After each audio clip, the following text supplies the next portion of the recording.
manhã ouves, Senhor, o meu clamor. De manhã te apresento a minha oração e aguardo com esperança. Salmo capítulo 5 e verso 3. Este salmo ele faz parte dos salmos de Davi.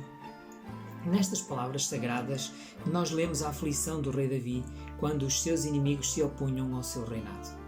Os primeiros versículos deste salmo mostram o desespero do filho que teme que o seu pai não mais lhe esteja a ouvir. E por isso, ele confia em Deus, mas ele sente essa necessidade de clamar ao Senhor para que ele não o abandone. E por isso ele faz, com gemidos incessantes. Ele se dirige a Deus como o Rei dos Reis, tentando uma identificação com esse mesmo Deus. Ele nos ensina que diante das dificuldades nós devemos de orar. Aqui o salmista coloca de maneira bastante específica a sua dor diante de Deus. Portanto, sigamos o exemplo dele. Não há necessidade de desesperarmos. Ora a Deus, coloca ao Senhor aquilo que te aflige. O salmista sentiu sem dúvida que, embora fosse um dever e um privilégio geral invocar a Deus, havia uma razão especial para isso nas circunstâncias em que ele estava. Veja, por exemplo, a introdução deste salmo. Ele foi cercado pelos inimigos e ele estava em perigo, mas ele acreditava e queria que somente Deus poderia nele esperar em Deus a proteção, mesmo que fosse por apenas um dia. Quem sabe o que é que o dia pode gerar? Quem sabe as tentações que nos aguardam durante este dia? Quem pode se proteger dos perigos que os cercam? Quem pode permitir-nos cumprir todos os dias os deveres que nos incumbem? Fraco, desamparado, pecaminoso, propenso a errar, em um mundo de tentações, cercado por perigos, quando os vemos e quando não os vemos, há uma aptidão óbvia em olhar para Deus todas as manhãs, pedindo orientação e proteção. E a resolução do salmista aqui deve ser também o firme propósito de cada um de nós. Dirigirei a minha oração a ti, diz ele.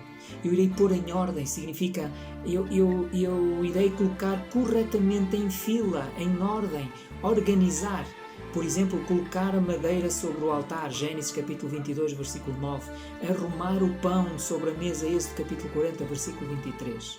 Seria uma espécie de sacrifício matutino e seria arranjado e realizado com uma consideração adequada à natureza do serviço, o facto de ter sido prestado ao grande Deus. A oração, portanto, não deve ser precipitada, não deve ser realizada negligentemente, mas deve envolver, aliás, um pensamento profundo da alma e deve ser realizada com a mesma consideração séria ao tempo e à propriedade exigida nos ritos solenes e cuidadosamente prescritos do antigo serviço do templo. Procurará. Esta palavra significa olhar ao redor, ver à distância. Refere-se, portanto, a uma torre que tem uma ampla perspectiva. A ideia aqui é apropriadamente que ele assistiria de maneira estreita e cuidadosa, como alguém que está estacionado numa torre e tem esta visão. Talvez isso equivaleria também, podemos dizer, ao comando repetido do Salvador, quando ele nos diz: vigiai e orai. A noção de olhar para cima não está necessariamente na palavra usada aqui, mas indica o estado de espírito em que há profunda e cuidadosa solicitude quanto à resposta à oração. De manhã dirigirei a minha oração. Aqui parece ser uma metáfora tirada de um arqueiro. Ele vê o seu alvo, coloca a sua flecha no arco, direciona o seu eixo para o alvo, ou seja, ele leva o seu objetivo, vamos voar, e depois olha para cima para ver se realmente ele atingiu a sua marca. Orar é mais do que pedir. Orar é mais do que louvar. Orar é mais do que agradecer. Orar é mais do que suplicar ou interceder, ou até mesmo ajoelhar-se ou humilhar-se. Orar, conforme nós aprendemos neste verso fantástico, é esperar que Deus nos queira na sua presença. É esperar que Deus nos ouça e esperar que Deus nos encontre na hora de oração e faça o melhor por nós e por aqueles que nós amamos. para orar, diz Ellen White na Ciência do Bom Viver, página 510. Não é necessário que estejais sempre prostrados de joelhos. Cultivai o hábito de falar com o Salvador quando a sós, quando estás caminhando, quando estás ocupados com os trabalhos diários. Que o vosso coração se eleve de contínuo, em silêncio, pedindo auxílio, luz, força, conhecimento. Que cada respiração seja uma oração. Deves acordar pela manhã e a tua primeira preocupação deve ser encontrar-se com Jesus, encher a tua mente com coisas boas e nobres, meditar em Deus através da sua palavra e só depois realizar outras atividades. No verso 3 nós aprendemos que o primeiro ato do dia consiste em elevar a voz a Deus e então vigiar na perspectiva da resposta a ser enviada por Deus.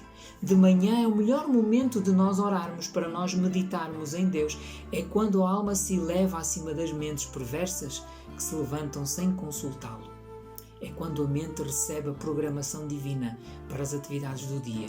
É quando o corpo está descansado, pronto para receber o Espírito Santo e para viver o cristianismo durante este dia de lutas e de adversidades. Faça-o todos os dias, faça como Davi. Peça a Deus que te guie, que te proteja, submete à sua soberana vontade. Dependa dele em tudo e teu dia não será perdido em coisas que destroem a tua alma. Assim, tu crescerás espiritualmente e a tua fé se fortalecerá diariamente. Termino com o texto numa versão diferente, Bíblia Viva. Bem cedinho de manhã eu faço a minha oração. Tu, Senhor, ouves a minha voz. Faço a minha oração e fico esperando, vigiando com atenção, para descobrir a tua resposta.